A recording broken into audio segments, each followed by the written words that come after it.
Hey guys, this me Hasan and welcome to my channel Hasan academy. तो आज हम लोग फिर से कुछ GATE previous year this year का ही भी लाइफ साइंस का क्वेश्चन डिस्कस करने जाएंगे, जो 2 दिन पहले ही एग्जाम था। ठीक है, तो अगर आप चैनल को सब्सक्राइब नहीं किया, सब्सक्राइब करो और शेयर करो। जितना हो सके इतना लाइफ साइंस का कंटेंट बनाने का कोशिश करेंगे। ठीक है, तो सब्सक्राइब कर दो।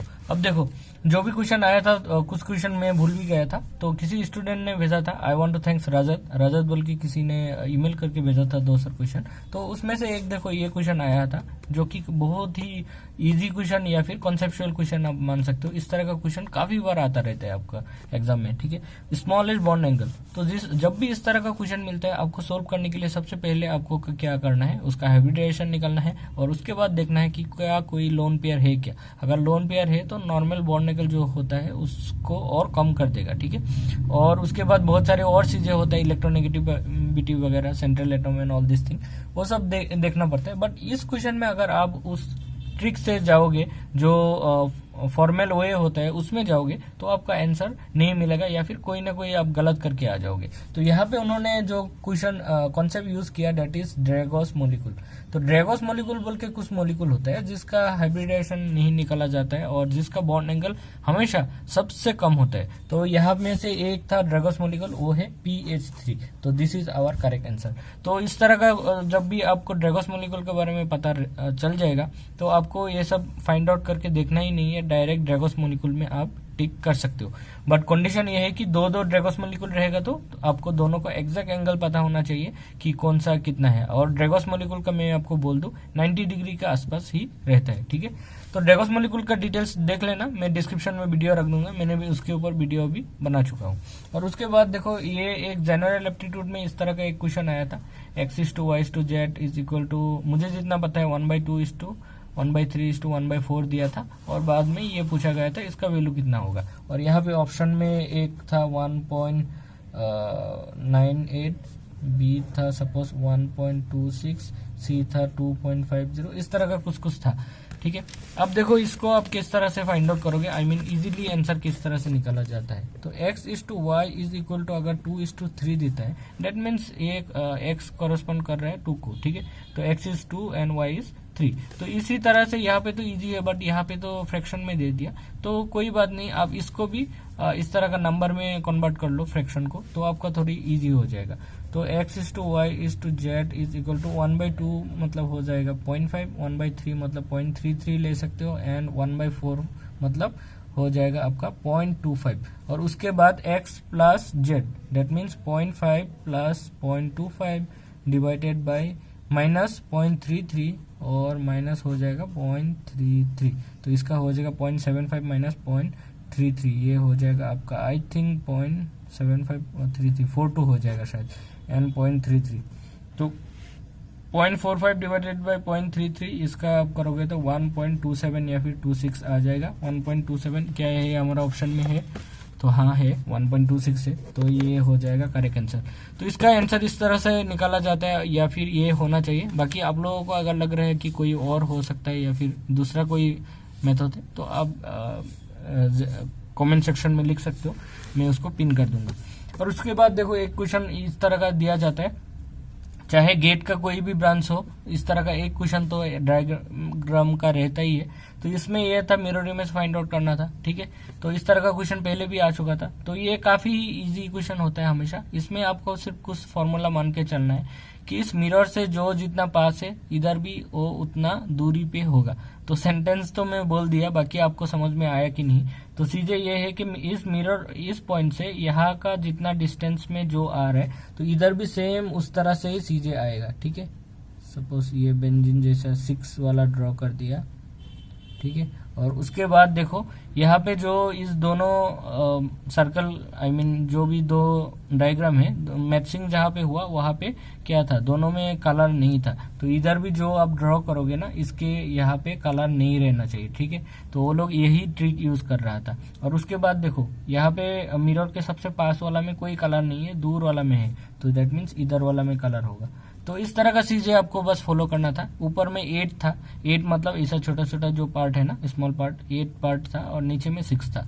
जब अब ये इस तरह का जो आपका ऑप्शन दिया गया था उसमें अच्छे से देखोगे तो यहाँ पे कहीं पे 7 मिल जाएगा, कहीं पे यहाँ पे कम मिल सकता है। नीचे तो 6 ही था, यहाँ पे एक जगह में आई थिंक 7 था, तो वो वाला ऑप्शन तो उसी टाइम इलिमिनेट हो गया। उसके बाद उन्होंने क्या ट्रिक यूज किया कि ये दोनों का देखो, जहाँ पे ये दोनों मैच हो रहा है ना, आई मीन कॉम्बाइन हो रहे हैं, वहां पे दोनों में कलर नहीं है, बट इधर कहीं कहीं पे इधर वाला में कलर दे दिया था, तो वो वाला ऑप्शन भी आपका कैंसिल हो रहा है। और एक गलती, और गलती तो नहीं, वो लोग ट्रिक किया था कि यहाँ पे डिस्टेंस कितना है दो कलर वाले के बीच में, सिर्फ एक है नॉन कलर वाला, बट वहां पे वो लोग क्या किया था, इधर 4 के जगह में 3 दे दिया था, यहाँ पे 1 इंक्रीज कर दिया था। तो ये सब माइन्यूट चीजें आपको बहुत ही अच्छे से ध्यान रखना है। मेरा केस में ऑप्शन डी था, आपका एक केस में जो भी था वो निकाल लेना है, वही है आंसर। इस तरह का क्वेश्चन को आप कभी मिस नहीं करना है, ठीक है। और उसके बाद देखो ये क्वेश्चन आया था, ऑप्शन क्या था क्या नहीं थोड़ा बहुत भूल गया। 450 स्टूडेंट्स था, मेरे केस में तो ये फर्स्ट वाला ऑप्शन ही था, उसमें से 170 student physics, then chemistry, biology तो नहीं था, हाँ था शायद बायोलॉजी। तो इस तरह से मैचिंग करके कुछ कुछ दिया था, ठीक है। और उसमें आपका एक ट्रिक यूज करना है, हालांकि वो वेन डायग्राम यूज करके भी आप निकाल ले सकते हो, बट वो सब इतना दिमाग नहीं लगाना था। 450 स्टूडेंट था टोटल, और वहां पे नीचे जितना भी कंडीशन दिया था, कहीं पे वो लोग हर जगह में लास्ट डिजिट 0 ही था, आई मीन 170, 150, 30 स्टूडेंट इस तरह का था। सिर्फ एक जगह में I think physics plus maths plus physics या फिर क्या ऑप्शन था, एक जगह में 35 या फिर उस तरह का बातें, उस तरह का कुछ डिजिट दिया था, जिसमें लास्ट में 5 डिजिट वाला आ रहा है, ठीक है। तो आपका ब्रेन ये यूज करना था कि यहाँ पे अगर हर जगह में 0 है और हमारा जो आंसर है टोटल आंसर वो उसमें लास्ट में भी 0 है और एक जगह में 5 है, डेट मीन्स हमारा जो फाइनल जो हमको मांगा था कि ह्यूमैनिटिक्स का स्टूडेंट कितना होगा, उसमें या 5 वाला चाहिए, तभी 5 मिलके जाके यहाँ पे 0 फुलफिल होगा। I mean first digit last digit ये डिजिट जो है ना ये 0 आएगा।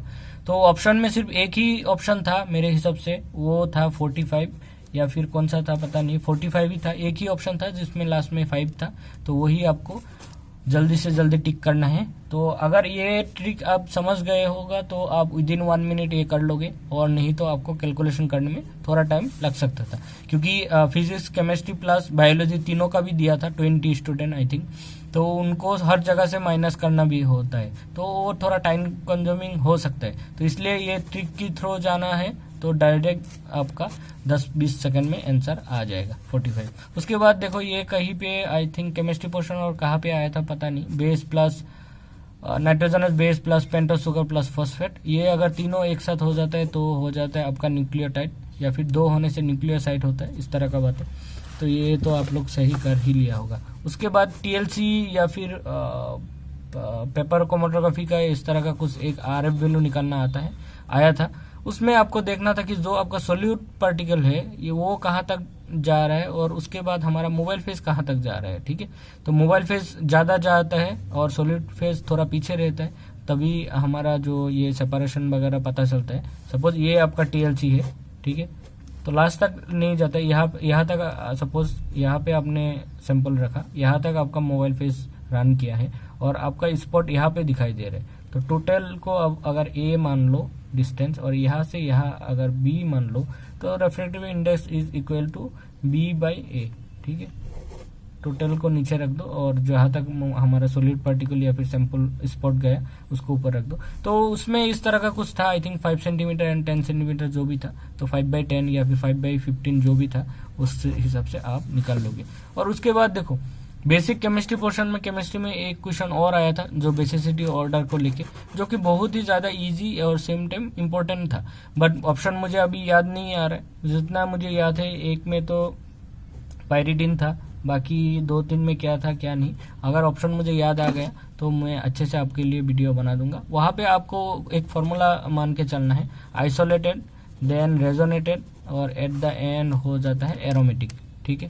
तो आइसोलेटेड मतलब अगर कहीं भी ऐसा नाइट्रोजन है और कभी भी एक भी पाई बॉन्ड नहीं है तो उसका बेसिसिटी सबसे ज़्यादा होता है। उसके बाद जो रेजोनेंस में आ रहा है उसका होता है, और लास्ट में एरोमेटिक, जो रेजोनेंस में आने की वजह से एरोमेटिक बन जाता है उसका लास्ट में आता है। तो जो भी हो, ये क्वेश्चन फिर से मैं ऑप्शन याद आने से, या फिर किसी को अगर याद है तो आपको मेरा ईमेल आईडी मेरा अबाउट सेक्शन में मिल जाएगा। मैं डिस्क्रिप्शन में भी ईमेल आईडी रख दूंगा, तो वहाँ पे जाके आप मुझे ईमेल करो, मैं वीडियो बना दूंगा। एंड चैनल को सब्सक्राइब एंड शेयर करके रखो, क्योंकि यहाँ पे लाइफ साइंस का कंटेंट अभी आता रहेगा।